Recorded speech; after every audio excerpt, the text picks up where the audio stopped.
he went through an area which is not, at least on a Torah level, he went to a place which is not called public or private. And the rabbi said that you would be chayav. A person will be in violation of the Shabbat if he goes from private to public, even though he passed through an area. He didn't go directly from private to public. He passed through an area where the benches were, which we said on a Torah level, it's not considered public and it's not considered private. And yet the rabbis say he would be in violation of Shabbat. And the Gemara wanted to say, where do we find that precedent that we have such a situation that a person could go through an area not directly from private to public through some sort of area which would not be deemed private or public and yet be chayav. And the Gemara wanted to suggest, compare it to the guy who walks more than 4 amot, where he went some extra space. He went through an area that Amma number 5 and Amma number 6 was not it's not necessary for his obligation, and yet he is chayav. So too, the Gemara wanted to say, so too over here, when he goes through this extra area, and then the Gemara says you can't compare the two, because over there, even though you didn't need to walk 5 and 6, once you went 4 amot, if a guy picks up something of public property and he walks 4 amot and then he puts it down, he would be obligated. Now he went 6 amot. He didn't need amma number 5 and number 6. He could have stopped, but if he would have placed it down at the end of number 4, number 5, number 6, it all was an area where it was a place called a makom chiyuv. It's all a place of obligation.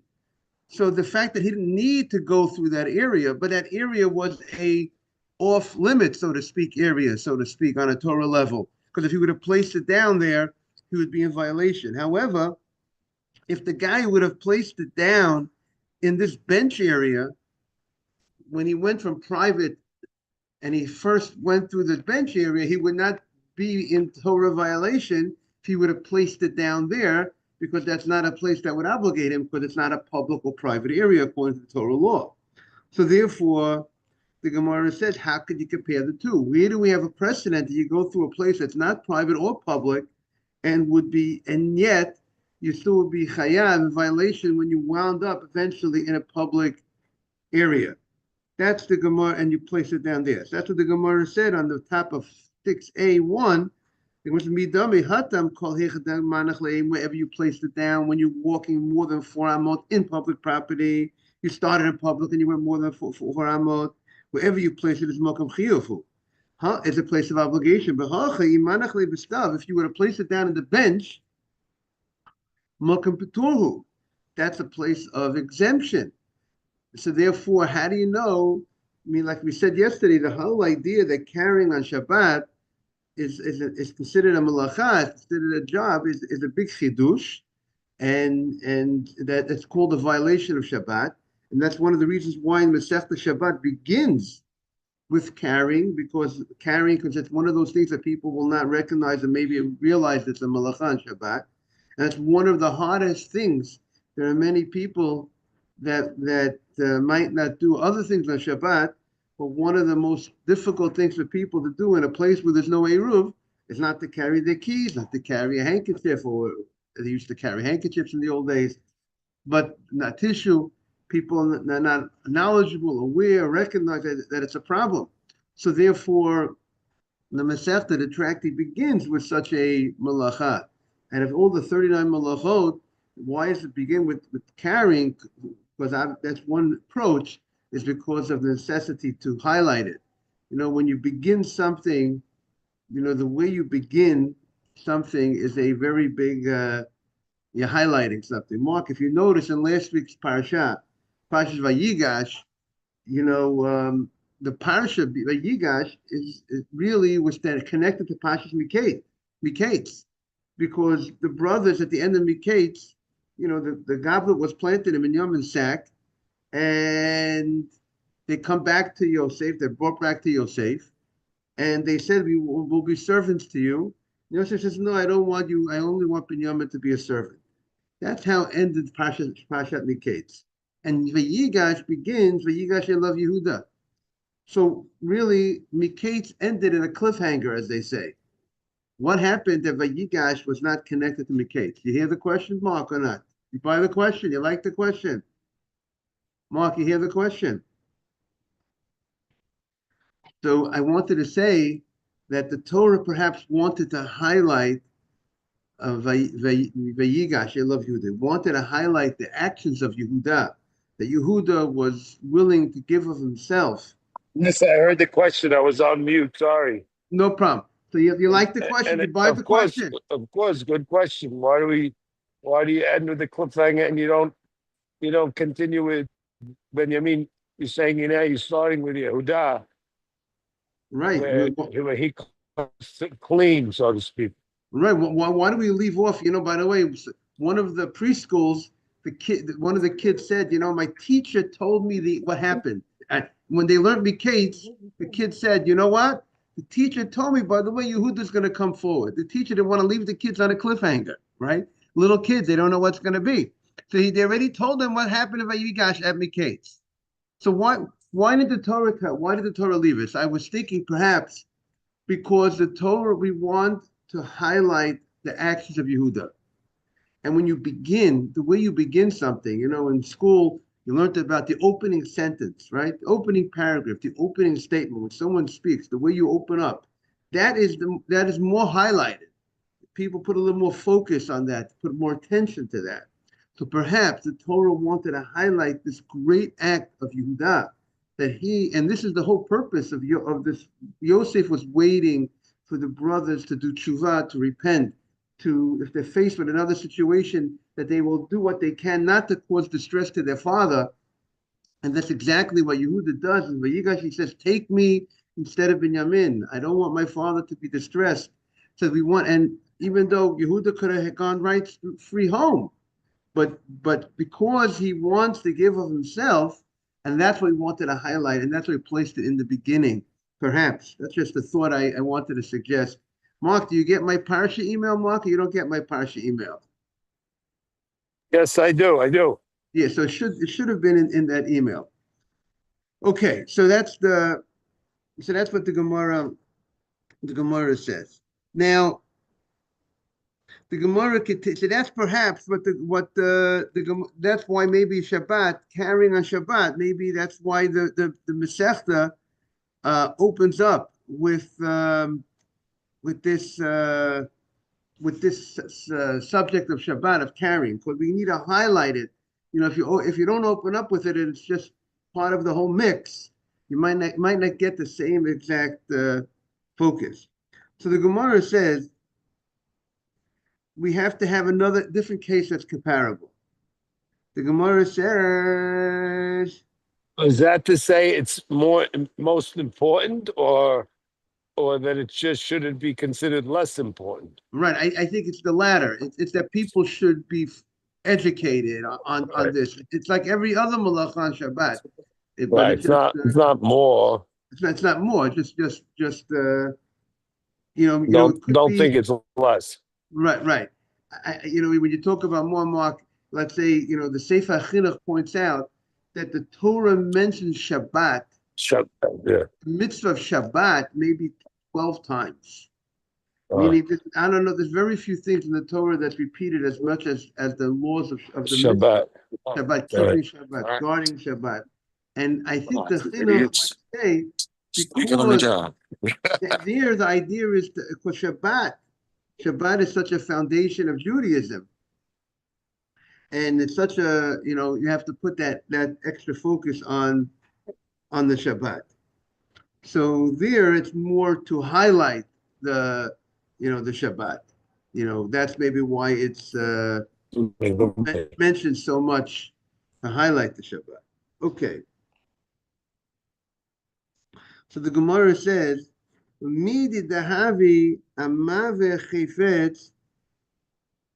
if someone goes ahead and he walks with an item on public property, and he walks from the beginning, the sof dalit. He goes ahead and he walks 4 amot. right? He walked 4 amot on public property. Now, lav hatam, lav afagav imanach le bitoch dalet amot. Hello, Asaf, welcome. So over there, if you would have placed it down within 4 amot, right? You're walking in public property, and you walked 1 amah. Now, what would be if you put the item down after 1 amah? If you put the item down after 1 amah, he's patur. If he puts it down after 2 amot, he's patur. Good morning. So we have a Gemara for you right there. If a guy is walking in public property and he puts it down after 1 amah, right? He started in public property and he ended in public property. But while he's walking, in a sense, if he would place it down, he walked through an area where he would not be chayav, and technically if he would stop. Just like the guy goes from private property to the bench to the public property, if he would stop by the bench, and anywhere he would have stopped over there by the bench, he would be exempt. So now that he kept on going, the Gemara wants to compare it to the guy who went 4 amot, he went 4 amot in public property. He would have stopped, he would be exempt, but yet, once he hits the 4 amot, he's chayav. So too, the Gemara wants to compare this case as well, but a guy goes through the bench area. But the Gemara is going to say, what did he say? And the guy, when he doesn't stop. So the Gemara is going to say it's not comparable. Because, look what the Gemara is going to shoot back. The Gemara shoots back, Mida, again, Hatam, Hatam over there, Lava Fogav, which is 6A1, left side, the third, let's say the middle of the page. Ella, Midi Dahavi, middle of the page, Amava Chefet Mitchil Ta'abra Sof Arba. The guy carries something from the beginning of 4 amot to the end of 4 amot. Hatam over there, Lava Fagav Dimanachle Betoch Dalaramas, we would have put it down within 4 amot, he'll be patur, he would be exempt. Nevertheless, Timanachle Besof Dalaramot, but if you put it down at the end of 4 amot, Chayav, He'll also be similar from the guy, if he would have placed it down by the benches, he would be exempt, but he kept on going, it's Chayav. The Gemara says you can't compare the two. Midami, they're not comparable. Hatam over there, Legabe, it's true. For this guy, if he would have placed it down, the guy who started in public, after 1 amah, he would have placed it down, he would be exempt. Legabe, the Haigava Mokum Peturu. Regarding him, he would be exempt. But regarding everybody else, if anybody would have placed it down if he would place it down after 1 amah, he would be exempt. But if someone else who would have been walking in public property, if he would be placing it down, if this amah that he placed it down would be the 4th amah, the other guy, the guy would be chayav. Meaning the whole area of public property is a place of obligation.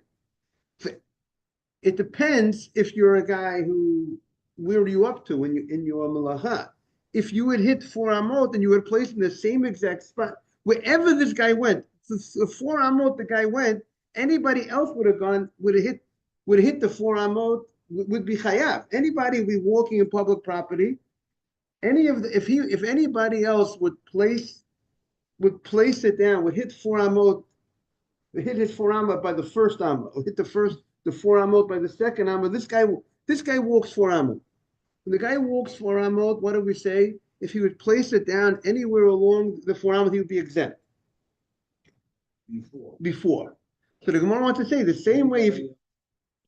But now, what about everybody else? If anybody else finished their 4 amot, if he would place it anywhere, if all other people, if they would finish their 4 amot anywhere in these 4 amot that this guy walked from here.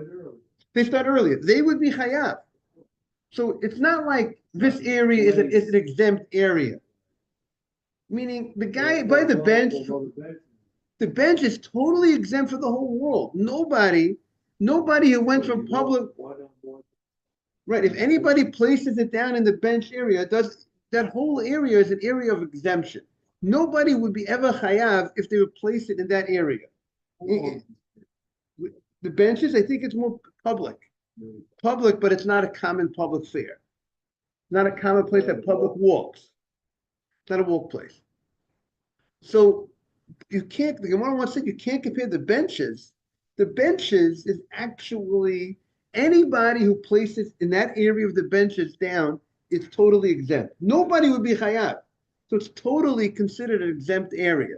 In contrast to the public property, but even though in order for you to be obligated, you have to walk 4 amot, and if you would have placed it down before you hit 4 amot, you would be exempt. But when you place it down after 4 amot, you're obligated.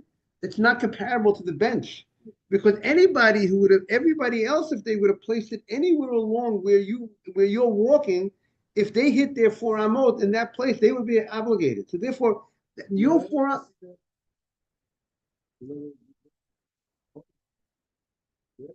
put it down. It's not important where, it's important how far you went. right, but the Gemara was. If I put it down here, I put it down there, or if you put it down here and I put it down there, it's all irrelevant.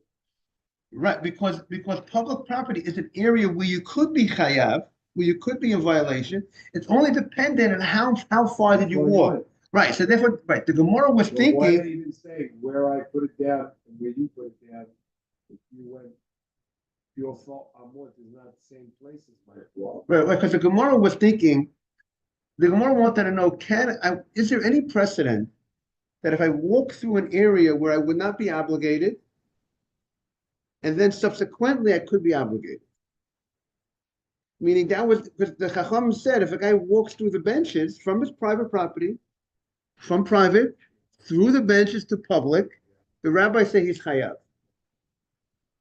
And the Gemara questioned that opinion. Where is the precedent that you could go through an area that you're not chayav, and yet you will be chayav at the end of the day? Independent of Amma, just you. I mean, if you go from private to public, it's not about how much. I know. Right. Private, benches, public, is it the first inch? Or is it? The first inch of public. The first inch of public when he goes through the. After you go through the benches, Boom. if he puts it down in public, the first inch he's obligated. Because what's the obligation there from? Because he uprooted it in private, and he placed it down in public. And the Gemara wanted to say, where do we find such a precedent that you could go from private to public, going through an exempt, now either it's, the Gemara doesn't only mean private to public. Any time to obligate a guy, if he went through an area where he would not be obligated, where do we find that he would be obligated as long as the end he went at the end game? So that the Gemara was thinking, look, public to public if I walk 4 amot, because anywhere in between I'm not obligated, and yet at the end of the day, and end of the ride, he's obligated. But the Gemara says you can't compare that, because really, for the whole world, that area where you walk was chayav, was public area, which with other people would be obligated. This is off limits. Torah, according to Torah law, for everybody, if they would have walked, if their 4 amot would have hit your first, the first amot, every step that you take could be a. Right. Well, we got that the benches on a Torah level is not a place that people walk through. People sit there. It's not a place of the Rabbim walking. So we say on a Torah level, if a person would have placed his item down from private, he went from private to the benches, not into public. He didn't reach the public area.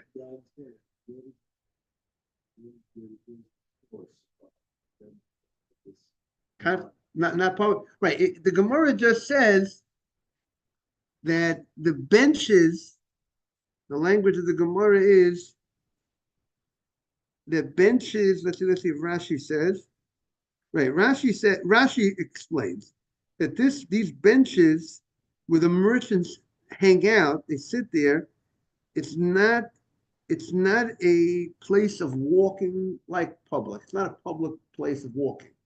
And therefore, since it's not a place of public walking, it's not considered public. It's not considered the Torah as public. No open pasuk. It's not a pasuk. Rashi is explaining, because that's the whole, the Gemara is no one's disputing that the benches is considered a place that's not Torah, it's not a Torah public property. No one's disputing it. The only dispute here in the Gemara is, if I go through the benches to get the public property, does that make am I exempt or not? That's the issue in the Gemara. That's the case of the issue of the Gemara. And the Gemara says you can't compare it to the 4 Amot. If you want to tell me a law, you want to tell me a chayav, that going through this type of area, it has to be comparable to something that's similar. And that's what they're going to say. It's not comparable. So now they're going to say, I got another case that's comparable. Let's see what the Gemara is going to say. Elamidi dehavi amotzi mirshut hayochid l'rshut harabim derech sidei rshut harabim. So this is now we're getting closer, much closer to the case of the benches, the sides of public property. There's public property, and then there's side area. The side area where it's not the common place. It's very similar to the benches. What's the difference between the bench? Now again, remember, rabbinically, that's called a carmelit. You can't carry in that area, right? But on a Torah level, the side of public property is not public property. That's what the Gemara is saying at this point. The Gemara is saying, look at the rabbis would hold, just like side of a public property. Hatam lav afal gav.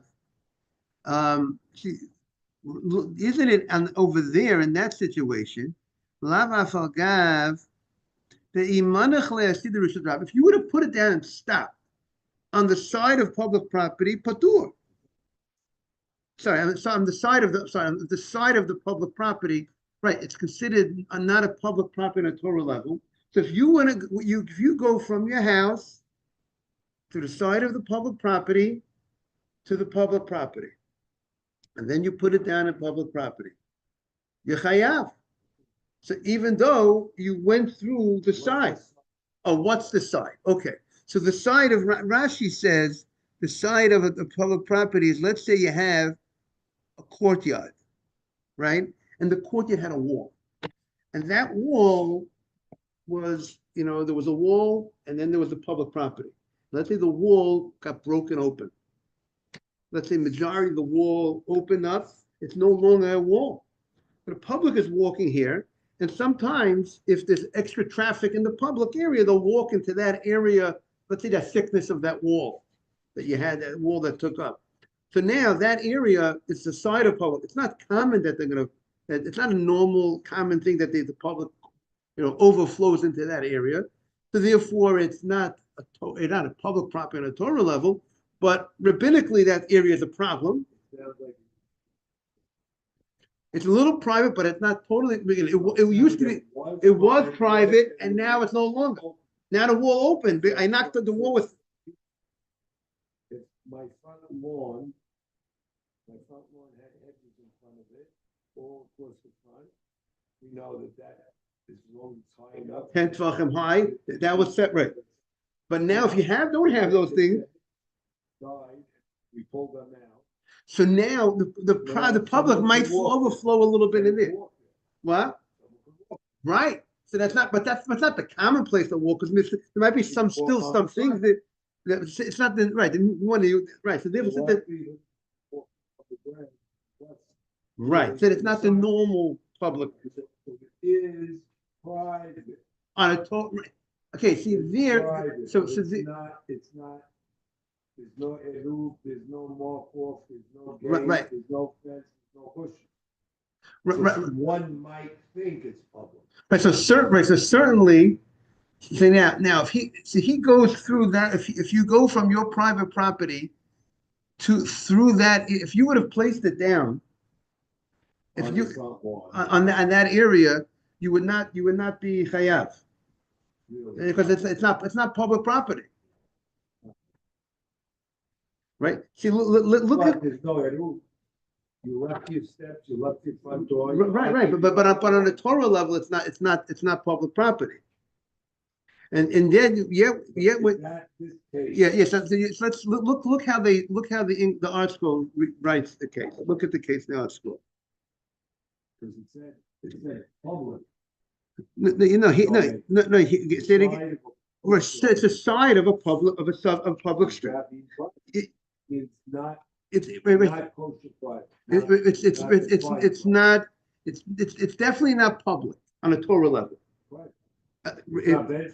Right. See, the question over there, Mark, is it could be your house, that area is still private. You own that area. So could be that front lawn is still considered on a Torah level private property. But it could be that here we're talking about a type of courtyard, an area this area that was opened up, maybe it's not exactly owned by you. Maybe it's just the world. So I'm saying, so it could be that's not private or public on any level.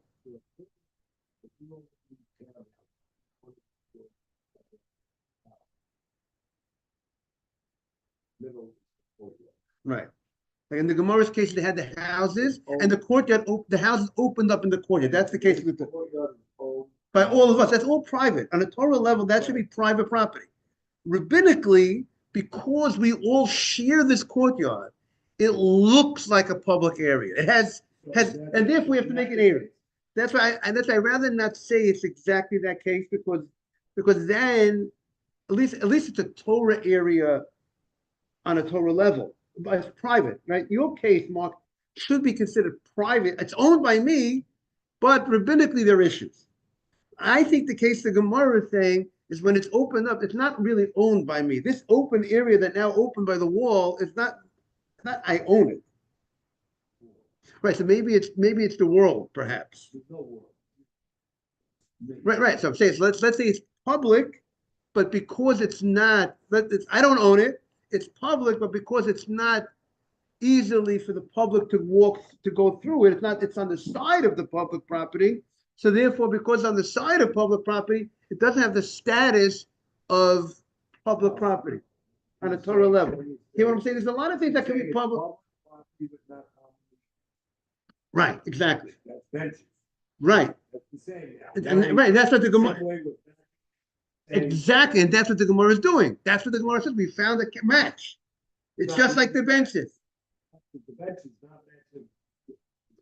Right. We're looking for a match of benches that you go through an area where you're totally. It's not a public doesn't meet the requirements of public property on a Torah level, and it doesn't meet the requirements. Meaning, Deal, New Jersey, the streets in Deal, according to many opinions, don't even. It's an open street. It's the main street. It's not public according to Torah law.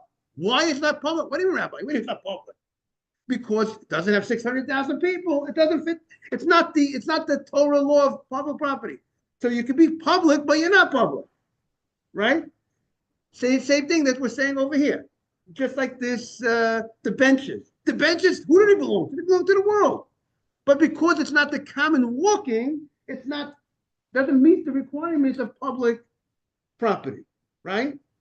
So it's saying now, instead of saying an area like Fifth Avenue, where more than 600,000 people go through a day, so we're not going to pick that. If we pick somewhere in Long Island, a quiet street that people don't go through that so often, or New Jersey, somewhere quiet, that public that's owned by the city, that's going to be what we're going to use. Right, but that would be what we'll use to make an area. Those type of areas, Deal. No, yeah, but in our Gemara we're talking about it, Mark.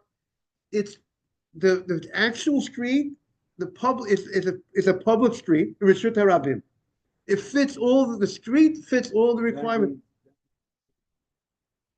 Right, according to Rashi's opinion, not everyone requires 600,000.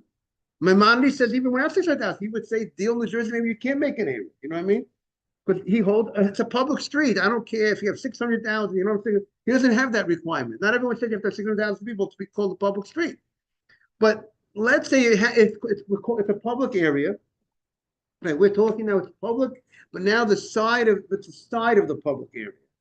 You're walking through the world, owned by the world, Owned by public, owned by public. But it's not, Something, something that's public, right, that if we have it outside of the public, right, So how do we differentiate it? It's just not travelable. exactly. It's not the commonly traveled, that's it. Just like an ocean, the ocean, who owns the ocean? But it's not considered public. Exactly. It's not the commonplace. That's what the Gemara is saying. And the Gemara said, we got a match. You go from your house. You gotta match the benches. Exactly. And that's what we're looking for. We're looking for a match with the benches. You went from your house through the benches to public property. Here you went from your house through the sides of public property to public property. And in both cases, they were saying Yechayah, and the Gemara said, and we found the precedent. If you go from your house to the side of the public property, Yechayah. So even though you went through, and if you would have stopped and you would have placed it down at that side of the public property, you would not be chayav, because that's not a place, that's not a public property. Yet the fact that you kept on walking and you placed it down, you're chayav. You're obligated. So too, if you go from your house outside through the benches, you would have placed it down at the benches to be exempt, but you kept on walking. You went to the public property, you're chayav. We got a good match. So Mark, look at number 6 in the art scroll. Asaf, if you want to look at number 6, 6A1. You want to read it, Mark?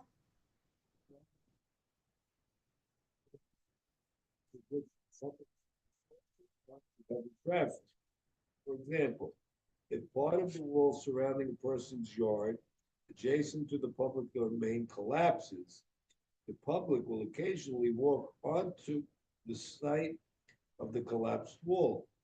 The rabbis maintain that the sides of the Rishut Harabim do not have the status of Rishut Harabim, but rather Carmel. And what it means is it's not, the rabbis hold that the sides of public don't have the status of public.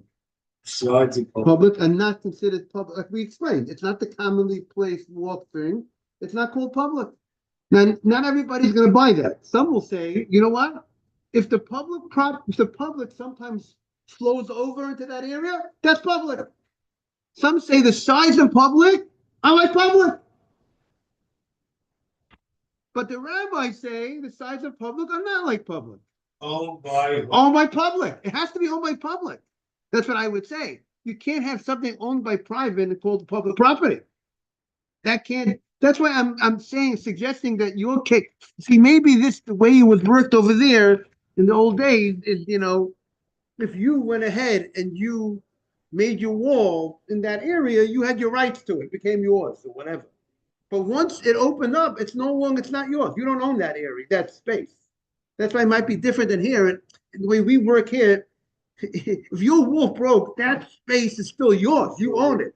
That's why that's called private property. It's not called on a Torah level, that should be private property. So what does the Gemara continue over here? So the Gemara says, but that's good. That's only good. Maskeful Rapapa, right. The Rapapa on the right side, 6A1. Maskeful Rapapa, so Rapapa is, that only works if you hold the sides of public property and have a status of what? Of non-public property. That's all. That only works according to the rabbi's opinion. The Sidei Rishut Rabim, the sides of public property, lav to Rishut Rabim Dami, does not have the status of what? Public property. And then we got a match. It's a match to the benches. But El Rabbi Lezer, that he'll Sidei Rishut Rabim, that the sides of public property is Rishut Rabim Dami. Just to bring Emmanuel up to date, if you have the side of public property, right? Public property flows over to a side area. Does that area have a status of public or not? So the Gemara says, according to Rabbi Elazar ben Yaakov, who says that the sides of public property have the same status of public property. It's called public on a Torah level. So you never showed me that you go from private through an exempt area to a public area that you will be chayav. They call it a public. He considers when the public area, public street flows over to a side area. But now we're going, if we never had a precedent that you went from private through an exempt area, then you kept on walking to public, that you will be chayav. Because according to Rabbi Elazar ben Yaakov, you walk from your house and then you walk to the side of public property, that side is public. And he would hold, if you put it down on that public, that you're chayav. So you never found a precedent that if you go through a bench area type of thing, where it's not, that nobody holds as public property on a Torah level, we never found that why should you be obligated if you walk through? Maybe the Torah's obligation of carrying is only when you go directly from private to public. But if you go from private and then you go through an area which is not private or public, according to the Torah law, and then you continue going, maybe that interruption in your walk from private to public through this exempt area, maybe that will make you exempt on a Torah level. Area the wall fell down in is exempt. So Or we're saying no. It's regular public property. So therefore, we never found. So the fact that you're obligated over there when you go from private to that through that side of public property, that's because that's a real public property you went into. Right. If you hold that That's chayav, then that's. right, but it's only if it, but you only could learn one from the other if you understand that the side of public is an exempt area. Then you could learn the private to public through benches, through private to public through the sides of public property. But if the size of public properties, you never showed me you went through an exempt area. If you consider the size of public property just like public property, so then you went from private to public. So it's not a comparison. That's what the Gemara says. That's how we're going to end with that. But continue tomorrow. Thank you very much, everybody. I see Mark is really getting into the Gemara very well. Take care.